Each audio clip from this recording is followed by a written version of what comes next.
বিভাগ এবং জেলা দুইটাই প্রেজেন্ট। হ্যাঁ, তো আপনারা কিভাবে প্রেজেন্ট করতে চাচ্ছেন ঢাকা বিভাগ?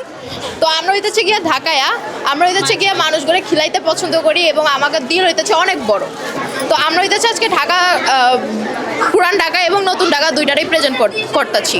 তো এটা হইতেছে গিয়ে কাচ্ছি, যেটা আমাকে পুরান ঢাকারে রিপ্রেজেন্ট করতেছে, এবং আমাকে কফি আছে যেটা আমাকে নতুন ঢাকারে প্রেজেন্ট করতেছে। আপনারা কাচ্চি খাইবেন নি? খাবো আমরা। কাচ্চি কি তোমরা রান্না করেছো? জি। এটা পুরান ঢাকার কি লালবাগ কেল্লা।